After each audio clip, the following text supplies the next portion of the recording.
안녕하세요. 오늘의 데일리 뉴스레터에 오신 것을 환영합니다. 한국과 러시아의 관계가 살얼음판을 걷고 있는 가운데 최근에는 한러 관계가 돌이킬 수 없는 결과를 초래할 것이라는 우려도 나오고 있는 상황입니다. 지난 26일에 열린 브리핑에서 러시아 외무부 대변인인 마리아 자하로바는 한국이 우크라이나에 살상 무기를 제공할 경우 러시아에게 큰 실수를 하는 거라고 경고했습니다. 그러면서 주러시아 한국 대사를 직접 불러 한국의 대립적 정책을 재검토하라고 촉구했는데요. 하지만 한국의 입장도 강경했습니다. 우크라이나 무기 지원은 러시아의 태도에 달려있다. 그런 가운데 나토 사무총장 역시 한국의 입장에 손을 들어줬는데요. 스톨텐베르그 사무총장은 최근 진행된 인터뷰에서 한국이 우크라이나에게 무기를 지원하겠다는 입장을 밝힌 것에 대해 매우 긍정적인 태도를 보였습니다. 한국의 어떤 종류의 군사 지원도 환영한다.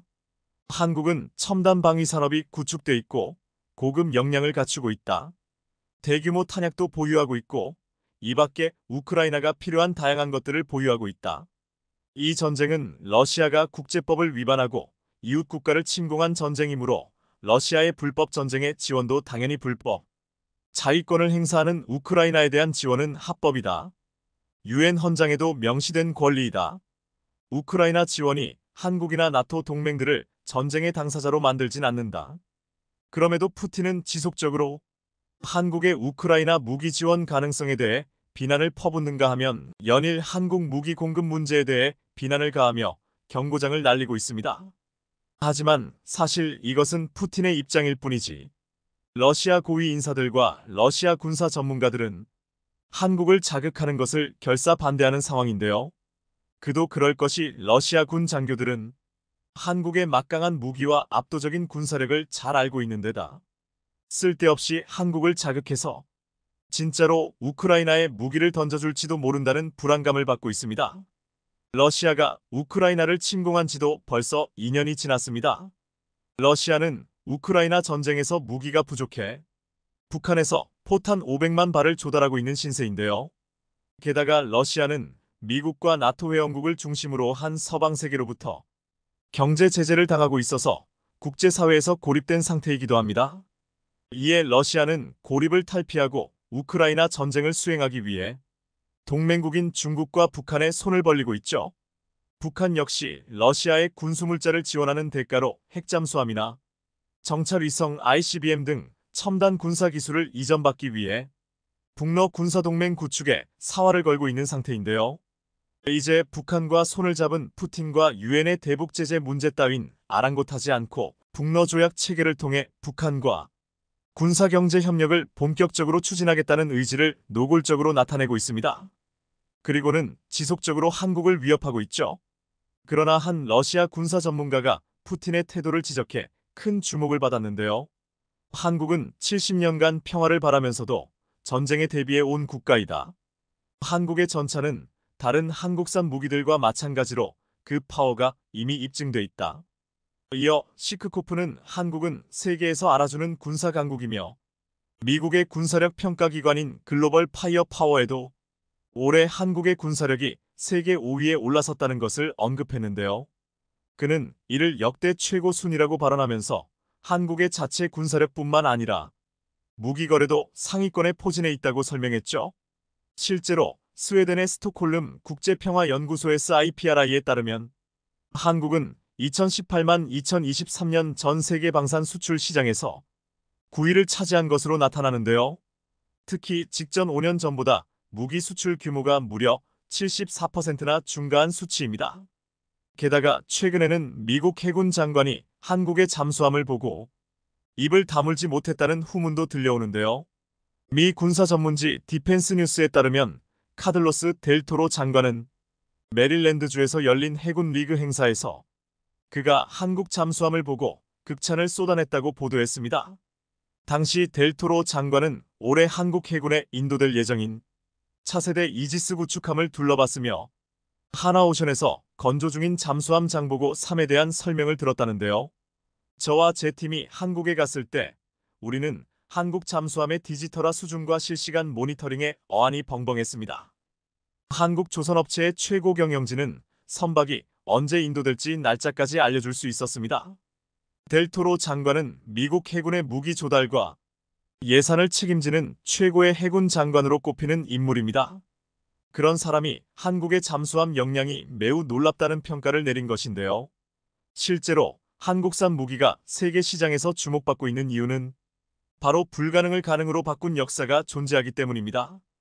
9년 전인 2015년 4월 한국형 차세대 전투기인 KF-21의 개발이 한창 추진되고 있었던 당시 국방부 관계자들은 당혹감을 감추지 못했습니다.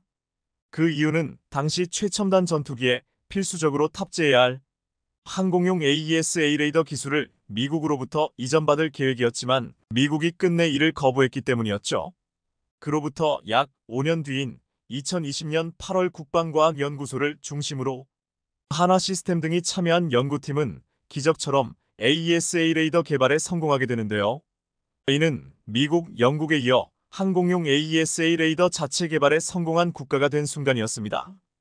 AESA 레이더는 전자빔을 사방으로 쏘는 최첨단 레이더로 전투의 가장 중요한 부분인 눈을 담당하는데요. 탐지 속도가 월등히 빠르고 한 번에 여러 목표물의 추적도 가능한 데다 기계적 회전이 없는 만큼 전투 중에도 고장도 거의 없는 것으로 전해지죠. 세계 최강 전투기로 불리는 미국의 F-22 등 최첨단 전투기는 모두 AESA 레이더를 탑재하고 있습니다. 그런데 한국이 모두의 예상을 깨고 5년 만에 이것을 개발해냈으며 다시 약 5년 안에 첫 수출을 이뤄낸 것입니다. 하지만 기적은 여기서 끝이 아니었습니다. 핵무기가 없는 한국은 괴물 미사일로 통하는 현무 5탄도 미사일도 개발해냈죠. 핵무기가 없는 한국군의 상황을 고려해 최대한 핵무기와 비슷한 파괴력을 구사할 수 있도록 개발된 것이 특징인 미사일이었는데요. 현무5는 세계에서 가장 무거운 탄두 89톤을 탑재할 수 있습니다. 현무5의 성능은 지하 100m보다 깊은 갱도나 벙커 등도 파괴할 수 있을 정도여서 유사시엔 북한 수뇌부의 집결지나 핵미사일 기지를 타격하도록 운용되어 있는데요. 특히나 적군이 현무5 미사일을 더 두려워하는 이유는 10개 이상 자탄이 탑재된 다탄두 미사일로의 파생형도 가능하기 때문입니다. 한 개의 탄두가 분리되면서 그 안에 1만 100개 이상의 자탄이 각자 표적으로 발사돼 1타 10피 이상의 고성능 고효율을 낼 수 있죠. 확산탄이나 다탄두를 장착한 현무5는 축구장 200개 이상도 초토화시킬 수 있는 저위력 핵폭탄급 파괴력을 발휘할 수 있습니다. 따라서 입을 쩍 벌리게 만드는 한국 방산산업과 압도적인 군사력을 인정할 수밖에 없는 러시아 군사 전문가들은 한국과의 갈등을 피하고 싶은 게 솔직한 심정인데요. 최악의 경우 전면전을 치룬다고 해도 아무리 막강한 러시아지만 승리는 고사하고 잘못하면 독침 전략으로 승패가 나지 않는 최악의 상황을 겪게 될까 우려하고 있습니다. 이를 두고 미국의 외교 전문지인 더 내셔널 인터레스트는 한국군이 야수 모드로 돌변했다고 소개를 하며 북한뿐 아니라 러시아 등 주변국들까지 긴장하게 만들고 있다고 전했는데요. 한국의 군사력이 강력해질수록 동북아시아 주변 강대국들이 긴장을 할 수밖에 없는 상황이라고 덧붙이면서 말이죠. 한국 방위산업이 이미 메이저리그에 진입했다. 한국은 조용히 전 세계 핵심 무기 수출 국가로 부상했다. 이처럼 50여 년의 역사를 지닌 한국 방위산업의 국제적 위상이 높아지고 있는 가운데 앞으로 러시아와의 갈등이 어떻게 흘러갈지 주목되는 상황입니다. 군사력 과시를 둘러싼 중국과 대만의 신경전이 여전한 가운데 최근 중국이 더 예민하게 발톱을 드러내고 있어 중국과 사이가 확 틀어진 호주가 바짝 신경을 곤두세우고 있다고 합니다. 그런데 중국이 해군력에 모든 군사력을 집중하고 있다고 해도 과언이 아닐 정도로 위협적인 모습을 보이자 호주가 겁에 질려 한국을 찾고 있다는데요. 중국과 대만의 분위기가 다시 심상치 않는 상황으로 치닫고 있습니다. 최근 대만 해경을 피해 도주하던 중국 어선의 전복 사고로 어민 2명이 사망하면서 중국이 마땅한 조치를 취해 책임을 지라고 분노로 들끓었습니다. 주요 외신에 따르면 지난 18일 중국 국무원 대변인은 대륙 어민의 생명과 안전을 무시하는 대만의 행동은 용납되지 않는다며 관련자를 처분하고 해명을 내놔야 한다고 목소리를 높였는데요. 여기에 더해 최근 중국 해경이 대만의 진먼다오 해역에서 대만 유람선의 무단 승선에 마구잡이로 상시 검문을 시작하면서 반발을 사고 있습니다. 중국 해경이 선장과 선원을 상대로 항해 계획서와 신분 증명서를 확인했는데 관광객들은 나포의 위협을 느꼈다는데요. 대만 유람선 탑승객은 대만에 못 돌아갈까 너무 무서웠다. 중국 해경이 배에 올라 30분 동안 검문했다고 토로했습니다. 그리고 최근 중국 관영 매체에서 푸젠성에서 실시된 대규모 상륙 훈련 장면을 공개하면서 양안 갈등이 극한으로 치닫고 있는 양상입니다. 여기에 더해 중국과 대만이 군사 뮤직비디오를 경쟁하듯 공개하며 신경전을 이어갔는데요. 자유시보에 따르면 대만 국방부는 지난 15일 해군 페이스북에 대만군 잠수함 등 작전 훈련 모습이 담긴 뮤직비디오를 공개했습니다. 대만 해군사령부가 물결을 헤쳐나가는 사람이라는 제목의 영상에서 젠룽급 하이스 잠수함의 급속 자막 모습을 처음으로 공유한 겁니다. 대만군은 이를 통해 상륙하는 적군을 섬멸하기 위해 BGM-71토우 미사일과 대만산 홍준 대전차 로켓을 이용하는 합동훈련 모습도 보여줬습니다. 또한 초음속 대함 미사일을 운용하는 하이펑 대대의 실사격 화면, 사거리 400km의 슝펑 3초음속 미사일 발사 장면도 과시했습니다. 그런데 사실 대만이 공개한 뮤직비디오는 앞서 공개된 중국 인민해방군의 영상에 맞불 성격으로 중국에게 위력을 과시하기 위해 만들어진 것입니다. 실제로 지난 7일 대만을 담당하는 인민해방군 사령부는 위챗의 집에 돌아와야만 이긴다는 제목의 뮤직비디오를 올려 중국군 전투기와 전함이 훈련하는 모습, 대만에 대한 미사일 시뮬레이션 공격 모습을 공개했습니다. 19초 분량의 해당 뮤직비디오에서는 대만의 거리와 타이베이 101타워 등의 모습도 비추면서 간접적으로 대만에게 위협을 가했는데요. 이렇듯 대만과 중국이 각각 미사일 공격과 잠수함 훈련 모습을 공개하면서 군사력을 경쟁적으로 앞다퉈 과시했지만 둘 다 가소로워 보입니다. 진정한 강자 한국은 가만히 있어도 해외에서 각종 러브콜이 쇄도하기 때문입니다. 그렇지만 어찌됐든 최근 들어 중국의 해상 확장이 급속도로 빨라지고 있기에 우리도 나름 이를 경계할 필요는 있다는 것도 사실입니다. 그런데 최근 호주에서 중국의 위협에 겁을 먹으며 군함을 늘리겠다고 선언하면서 한국이 여기에 참여해줬으면 한다는 긴급한 요청이 들어왔다고 하는데요. 실제로 방산업계에 따르면 호주 정부가 신형 호위함 3척을 해외에 발주하는 등 해군 전력을 강화하겠다는 계획을 밝히면서 한국 조선업계의 참여를 요청한 것으로 확인됐습니다. 중국이 해군력을 강화하면서 태평양의 지정학적 긴장이 고조되자 캐나다, 필리핀에 이어 호주까지 해군력 확대 경쟁에 나서고 있는 모습인데 이런 행보가 한국의 방산업계에 엄청난 기회가 될 전망입니다. 주요 외신에 따르면 최근 리처드 말레스 호주 부총리는 앞으로 10년간 9조 7,200억 원을 추가 투자해 신형 호위함 11척과 신형 유무인 겸용 수상함 LOSV 6척을 확보할 것이라고 밝혔습니다. 이 계획이 이뤄지면 실전에 배치되는 호주의 수상함 규모는 기존 11척에서 26척으로 늘어날 것으로 보입니다. 현재 호주 해군은 7,000톤의 호바트급 구축함 3척, 3,600T의 안자급 호위함 8척을 주요 수상함 전력으로 보유하고 있는 중입니다. 호주 정부는 신형 호위함 11척 중 우선적으로 필요한 1차 조달분 3척을 한국, 독일, 일본, 스페인 조선업체에서 조달할 계획으로 사실상 한국에게 맡길 가능성이 큽니다. 그리고 호주 정부는 한국 업체 중에는 HD현대중공업 특수선 사업부에 호위함 사업 관련 초청 러브콜을 보낸 것으로 전해졌습니다. 이렇듯 호주가 막대한 자금을 들여 해군력을 강화하려고 하는 건 중국을 견제하기 위한 것으로 실제로 최근 호주와 중국 해군은 직접 충돌 상황을 맞는 등 일촉즉발의 상황이 펼쳐졌었습니다. 이뿐 아니라 작년 11월에는 유엔의 대북 제재와 관련해 지원 작전을 벌이던 호주 해군 잠수부들에게 중국 해군이 음파 탐지기 소나를 작동하면서 부상을 입는 일이 벌어지기도 했습니다. 중국 때문에 호주 군인이 직접 부상을 입는 사상 초유의 일이 벌어지자 현지에서는 소나 공격이라는 표현까지 등장할 정도로 중국에 대한 악감정이 고조됐었습니다. 반면에 중국의 경우 최근 랴오닝함, 산둥함, 푸제남 등 총 3척의 항공모함을 포함해 각급 함정을 공격적으로 확대하면서 태평양 연안국을 긴장시키고 있는데요. 이런 이유로 캐나다는 신형 잠수함을, 필리핀은 원해 경비함을 도입하는 등 해군력 강화에 나섰고 이번에 호주도 동참하게 된 겁니다. 하지만 남중국해를 중심으로 영유권을 주장하며 해군력에 올인하고 있는 중국을 혼자 힘으로 대응하기엔 여간 벅찬 게 아니기 때문에 이번에 호주가 한국에게 러브콜을 보내며 도움을 요청한 것으로 보입니다. 그것도 그럴 것이 최근 HD현대중공업이 특수선 사업부 몸집 키우기에 나서며 군함 명가의 명성을 다시 한번 세계에 입증할 준비 작업에 돌입했는데요. 이는 호주를 비롯해 글로벌을 무대로 함정 사업을 본격적으로 펼치기 위한 것으로 올해 앞둔 대형급 수주전에 대한 자신감이라는 해석이 나옵니다. 조선업계에 따르면 HD현대중공업은 3,000톤급 이하 중소형 잠수함과 12,000톤급 원해 경비함, OPV 세 가지 모델을 앞세워 글로벌 주요 시장을 공략하며 특수선 사업부를 독자적으로 운영한다는 계획입니다.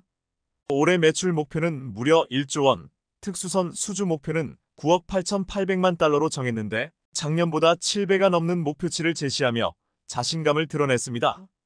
HD현대중공업의 경우 함정 건조 기술력과 사업관리, 유지 보수 정비 등 함정 토탈 솔루션을 보유하고 있기에 이를 앞세워 국내외 시장을 다 먹어버리겠다는 겁니다. 당장 다음 달 페루 호위함 사업에 뛰어들 예정으로 페루 신규 호위함 6척 도입 사업 규모는 2,800억 원으로 알려졌습니다. 네 업체 중 HD현대중공업만이 유일하게 참여하고 있다는 점에서 승리가 점쳐지고 있는데 유럽 소재의 12개 업체가 경쟁자로 뛰어들었지만 현대중공업과는 비교가 안 된다는 분석입니다. 내년에는 호위함 건조 사업 입찰에 참여하는데 앞서 HD현대중공업이 필리핀에서 호위함 2척, 초계함 2척, 원해 경비함 6척에 대한 계약을 따낸 경험이 있는 만큼 추가 수주 가능성이 높은 상황입니다. 국내에선 올해 하반기 실시될 차세대 한국형 구축함 KDDX 수주에 뛰어들 예정인데 KDDX 상세 설계 및 선도함 건조 사업의 경우 현대중공업이 맡게 될 가능성이 매우 큽니다. 방사청은 2030년까지 6,000톤급 미니 이지스함을 국산화하는 KDDX 사업자를 선정해 총 6척을 발주할 예정으로 수주 금액만 7조 8천억 원에 달하는데요. 앞서 기본 설계를 맡았던 HD현대중공업이 이를 성공적으로 마쳐 잠정 전투용 적합 판정을 받았다는 점에서 유리한 고지를 점했다는 평가입니다. 여기에 더해 HD현대중공업은 앞서 4일 사우디에서 열린 국제방위산업 전시회 WDS 2024에 참가해 최신의 호위함인 충남함을 비롯해 훈련함, 잠수함 등 최첨단 함정을 소개하며 사우디 함정사업 진출 추진을 알렸는데요. 그런데 얼마 전 현대중공업의 호위함 입찰에 대한 가처분 신청이 기각되면서 국내 방산업계가 잠시 술렁이기도 했었습니다. 앞서 현대중공업은 울산급 배치 56번함 건조 사업의 우선 협상 대상자 선정에서 탈락하자 작년 8월 방사청의 보안 감점 제도와 평가 기준에 이의를 제기하며 가처분 신청을 냈었습니다. KDDX 사업 관련 군사기밀을 촬영해 사내에 공유한 현대중공업 관계자가 유죄 판결을 받으면서 KDDX 사업 평가에서 보안 감점을 적용받아 하나오션의 근소한 차이로 밀린 겁니다. 이에 현대중공업은 기술 점수에서는 하나오션을 크게 앞섰지만 보안 감점 때문에 탈락했다며 기술력 우위가 아닌 보안 감점이 수주를 사실상 결정하는 문제가 발생했다고 이의를 제기했었습니다. 결국엔 현대중공업이 법원에 낸 가처분 신청이 기각돼 항고하지로 않기로 했지만 보안 감점 제도가 공정한 경쟁을 저해하고 있어 개선이 필요하다는 주장은 여전한데요. 그리고 사실 앞서 호위함 건조 사업 관련해서 밀리터리 매니아들 사이에서도 논란이 있었습니다. 0.1점 차로 현대중공업과 하나오션의 운명이 갈리자 두 업체 간 선의의 경쟁은 나라에 도움된다는 의견과 목숨이 달린 전투함정을 만드는데 페널티로 결과가 갈린 건 이해되지 않는다는 주장이 격하게 충돌됐던 겁니다. 앞서 말씀드렸지만 당시 현대중공업은 기술 능력 평가에서는 1점 앞섰지만 불공정 행위 이력에 따른 1.8점 감점으로 최종 점수에서 하나오션이 이겼기 때문입니다. 심지어 HD현대중공업은 2025년까지 무기체계 제안서 평가에서 감점 1.8점을 적용받아야 합니다. 이에 네티즌들은 국가 핵심 방위를 담당하는 함정은 기술력을 가진 회사가 건조하는 것이 맞다는 의견과 한 회사의 독점보다는 라이벌을 남겨둬 시장 경쟁을 통해 기술 발전을 해야 한다는 반응으로 극명하게 갈렸습니다. 사실 HD 현대중공업이 기술 점수에서 압도하고도 감점 때문에 0.1점 차로 패한 것은 군 입장에서도 아쉬운 일이라는 말이 나오기도 했습니다. 게다가 해외에서 한국 군함 건조를 바라보는 시선들도 아예 무시할 수 없는 상황인데요. 현대중공업이 1980년 최초의 국산 전투함인 울산함을 건조한 후 현재까지 함정 110여 척을 건조한 대한민국 최고 해양방 위산업 기업인 만큼 함정 사업 입찰 기회는 줘야 한다는 의견도 나오고 있는 겁니다. 군사 관련 사항이므로 앞으로 보안에 더 조심해야 하는 것은 맞지만 법을 더 강화하거나 제도를 보완해야 하는 쪽으로 보완이 이뤄져야 할 것 같은데요. 어찌됐든 앞으로 국내 업체들 사이에 선의의 경쟁으로 한국 방산의 발전과 국익에 도움되는 방향으로 나아가길 바라겠습니다. 최근 한국 해군이 전 세계에 망신을 뻗친 영상을 게재해 논란이 되고 있습니다. 대함 용도로 보이는 미사일을 한 발 쏴자마자 추진체가 작동하지 않고 발사 10초 만에 바다로 풍덩 빠져버리는 모습인데요. 기술적인 결함을 떠나 한국산 무기의 신뢰에 금이 갈 만한 이 영상에 최근 대만전을 앞두고 있는 중국과 러우 전쟁이 한창인 러시아에선 온갖 조롱과 비판을 쏟아내고 있습니다. 중국 황구시보는 형편없는 한국의 해군력은 더 이상 우려할 만한 사안이 아니고 러시아 역시 항공모함을 보유한 일본은 우려되나 세계대전 시 미국 편에 서게 될 한국은 북한의 존재 때문에 육상방어에만 급급할 것이라는 논평을 내놨습니다. 하지만 중러 양국이 갑작스런 태세 전환을 보인 이유는 이 무기가 불발탄이 아닌 의도적으로 이런 식의 발사 형태를 가졌다는 사실이 밝혀진 뒤였는데요. 더불어 중러 양국이 합작 개발 중에 있는 핵잠과 항공모함 등이 무기가 실전 배치되는 순간 무용지물로 변할 것이라는 경고가 등장하자 양국은 더 거세게 반발 강도를 높이고 있습니다. 대체 대함 미사일인지 아니면 어뢰인지 구분조차 안 가는 이 무기의 정체와 지난달 30일 러시아발 기사 하나가 전 세계 군사 전문가의 귀를 자극했습니다. 뒤숭숭한 대만 해협의 상황과 맞물려 중국과 러시아가 잠수함을 공동 설계한다는 내용 때문인데요. 소식을 전한 건 러시아 관영 리아 노보스티 통신으로 이들은 러시아 연방군사기술협력청 관계자의 말을 인용해 관련 내용이 헛소문이 아님을 증명했습니다. FSMTC 관계자에 따르면 최근 우리는 중국 정부와 공동으로 차세대 핵잠수함을 설계하고 있다며 아직 초기 단계라 완료 시점을 말하기는 이르다고 조심스런 반응을 보였습니다.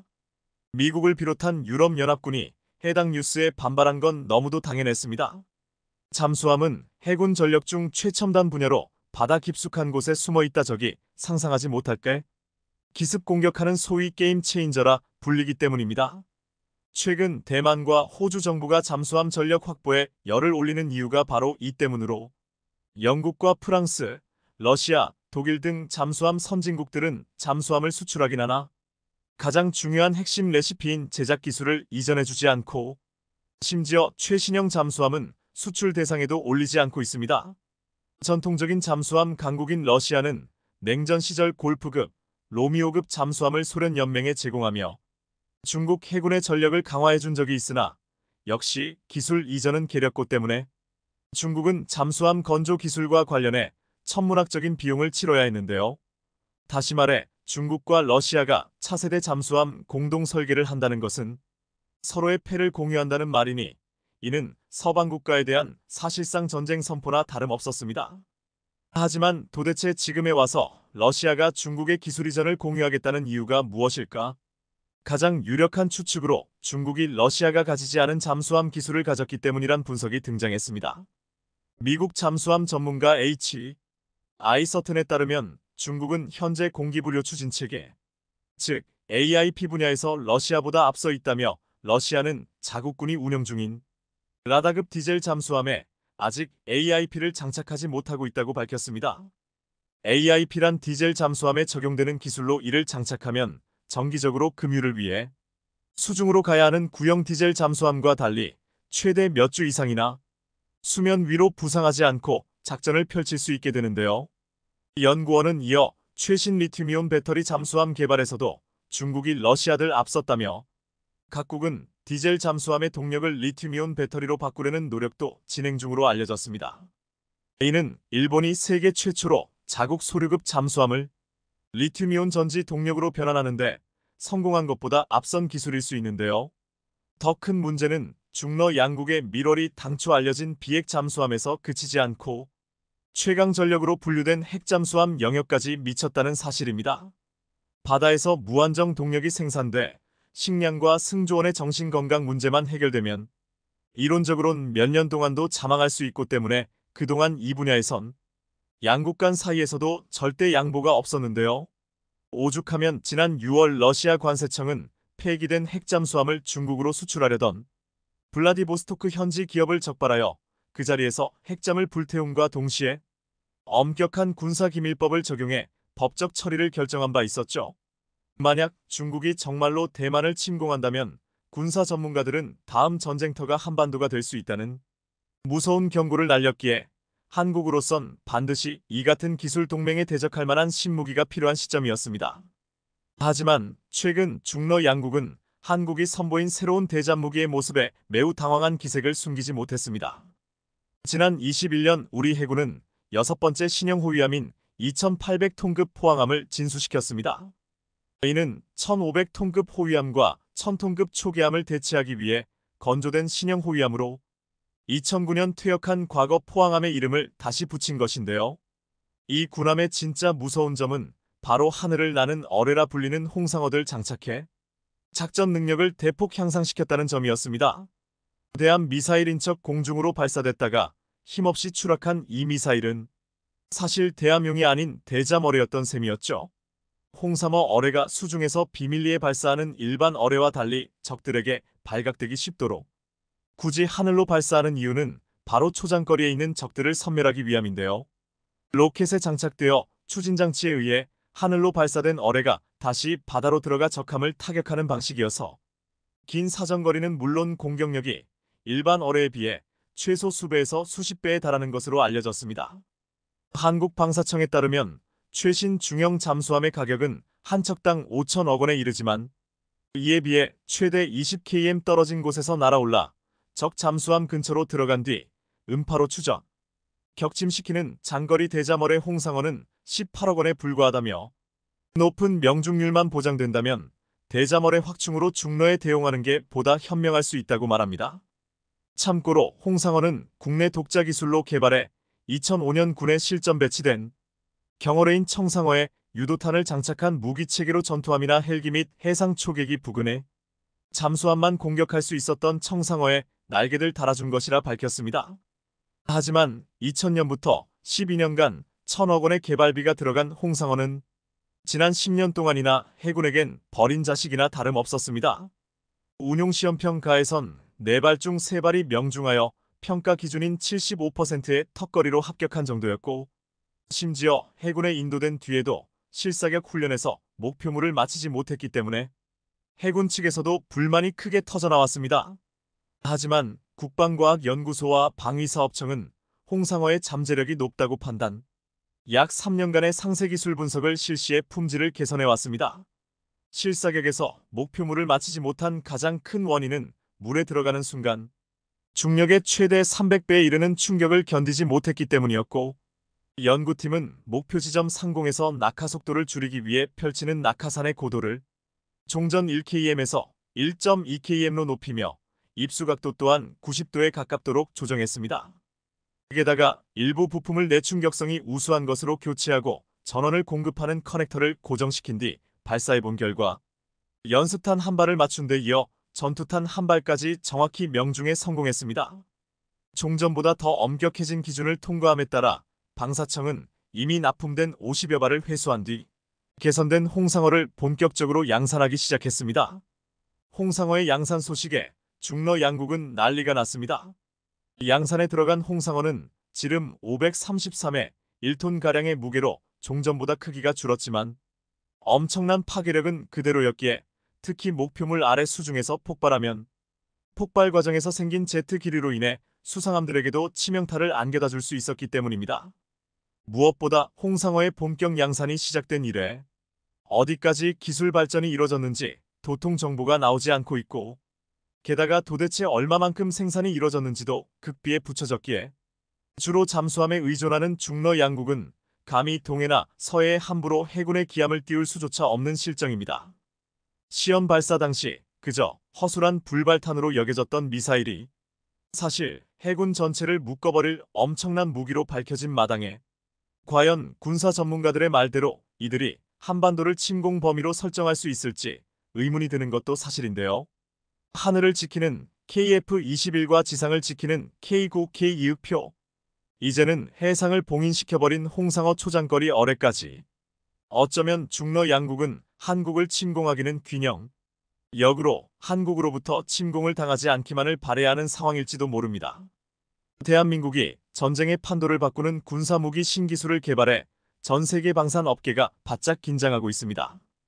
우크라이나, 중동에 이어 최근 미국까지 엄청난 돈을 쏟아부었던 대형 프로젝트를 뒤엎으면서 신무기를 준비하고 있는 와중에 이런 역대급 소식이 전해진 건데요. 이렇듯 이번에 국내 연구진이 핵심 기술을 세계 수준으로 구현해내면서 대한민국 방산에 엄청난 변화를 가져올 거라고 하는데요. 우크라이나와 러시아 전쟁, 이스라엘과 팔레스타인에서 시작된 중동 전쟁에서 가장 눈에 띄는 공통된 무기가 있는데 바로 드론입니다. 50만원짜리 드론이 탱크와 포를 무자비하게 파괴하면서 전쟁의 판도를 바꾸는 가성비 무기로 스포트라이트를 받는 등 그야말로 판세 역전의 한 수가 되고 있는데요.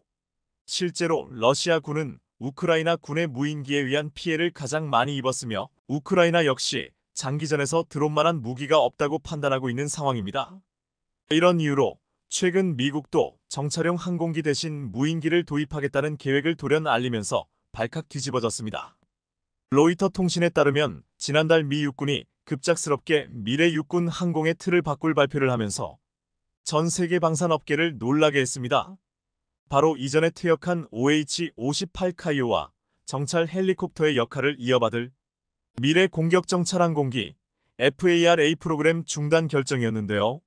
지난 2018년 시작된 FARA 프로그램은 2020년 360 인빅터스를 제안한 벨 텍스트론과 레이더 X를 제안한 로키드 마틴 자회사 시코르스키가 최종 경쟁 업체로 선정됐었습니다. 360 인빅터스는 스텔스 설계를 도입한 항공기로 레이더 X는 복합 추진 항공기로 알려졌습니다. 그런데 이번에 돌연 FARA 프로그램이 취소되면서 여기에 장착할 신형 터보샤프트 엔진 개발을 위한 ITEP 프로그램까지 영향을 받는 등 큰 변화를 맞이하게 됐습니다. 이렇듯 시제 엔진이 FARA 경쟁 기체에 장착될 일만 남았던 상황에서 미국이 갑자기 방향을 틀게 된 건 드론 때문이라는 분석이 나옵니다.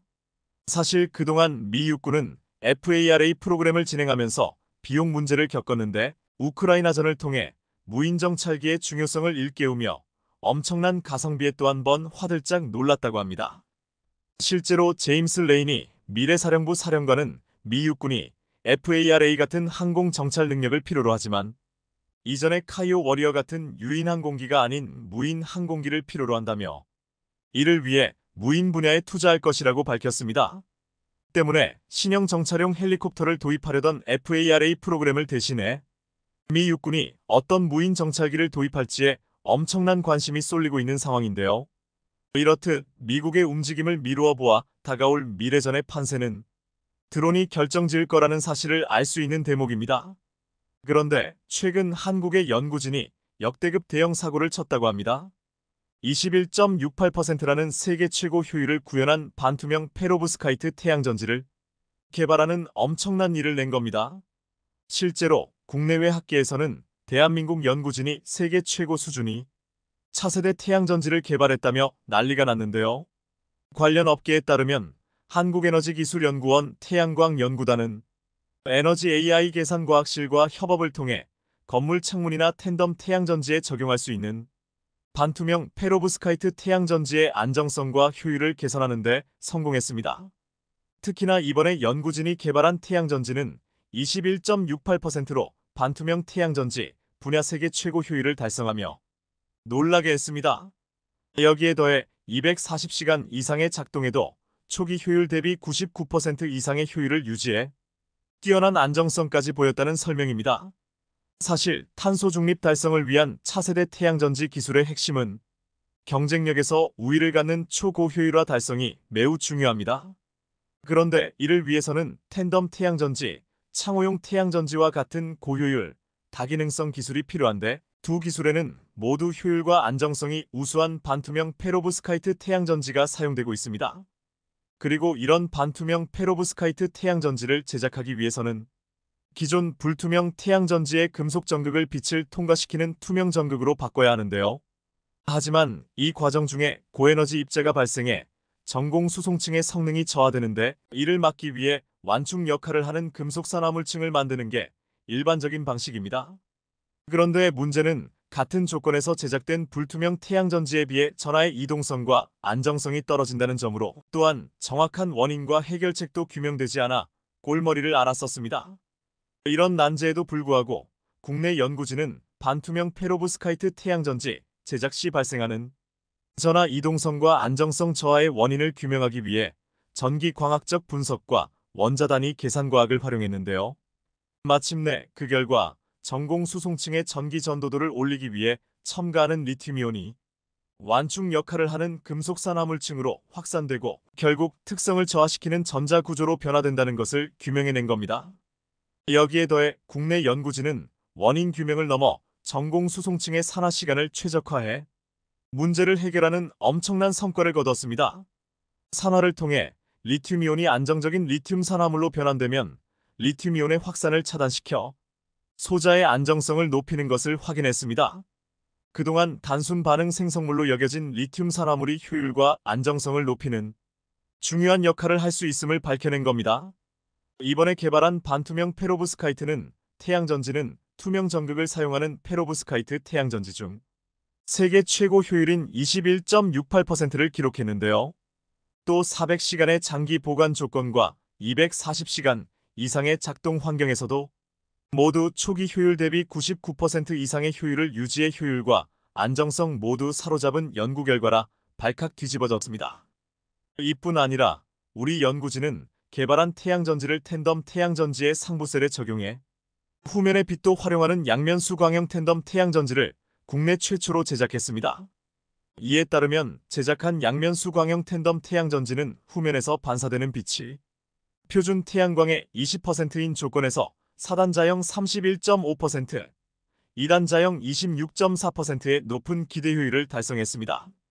안세진 에너지연구원 박사는 반투명 페로브스카이트 태양전지의 독특한 유기물 소재, 금속 산화물 계면 열화 현상을 최초로 규명했다며 문제를 손쉽게 해결할 수 있는 방안을 제시했다는 점에서 개발 기술의 활용성이 크게 확대될 것으로 기대된다고 말했습니다.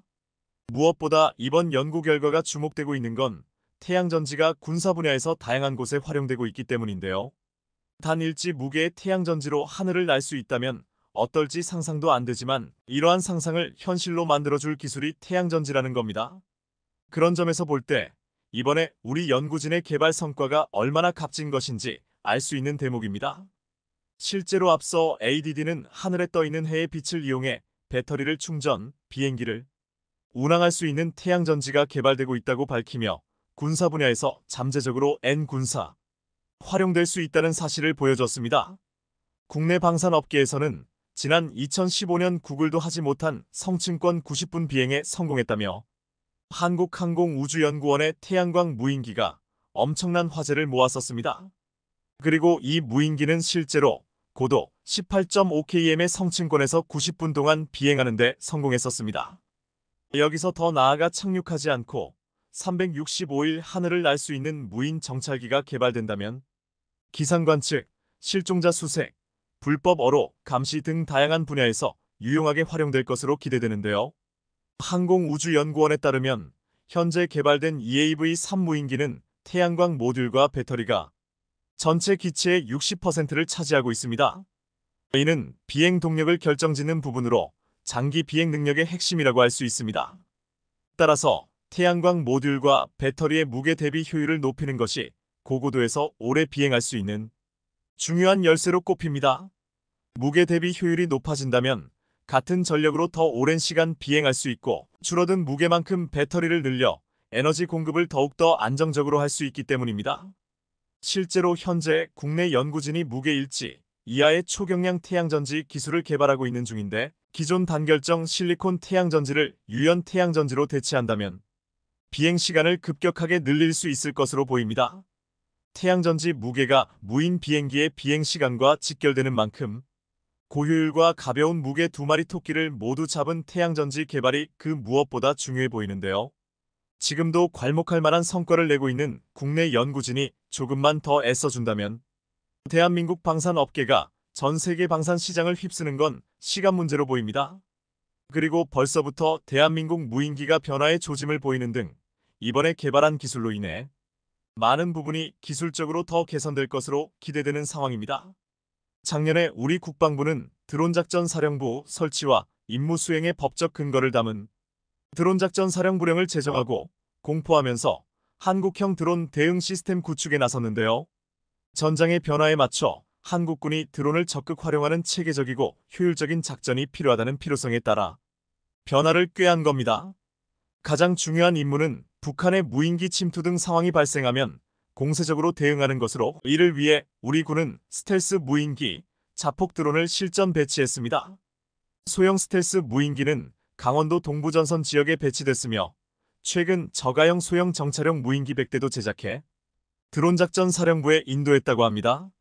이렇듯 드론작전사령부 창설을 계기로 무인 기술을 군사 분야에 확대하는 본격적인 계기로 만들겠다는 건데 이번에 개발된 기술로 인해 한국의 무인기 성능 수준이 대폭 향상될 것으로 기대되는데요. 여기에 더해 우리 군은 무인기 개발과 더불어 요격 체계까지 준비 중인 것으로 알려지면서 무인기 무기 개발에 칼을 갈고 있습니다. ADD가 그야말로 세계 최고 수준의 드론 요격 시스템을 개발 중인데 30km 밖에서 드론을 탐지해 킬러 드론을 충돌시켜 파괴할 계획이라고 합니다. 시스템이 실전 배치된다면 우리 군의 드론 대응 능력은 역대급이 될 전망으로 실제 드론을 사용한 요격 시연은 내년까지 진행될 것으로 보입니다. 세계는 지금 무인 무기를 개발하기 위해 전쟁 중이라고 해도 과언이 아닌데요. 한국형 대드론 타격 무인기가 적 드론 위협으로부터 우리 국토를 지키는 건 물론 제2의 방산 효자템이 되길 간절히 바라고 응원하겠습니다. 시청해주셔서 감사합니다.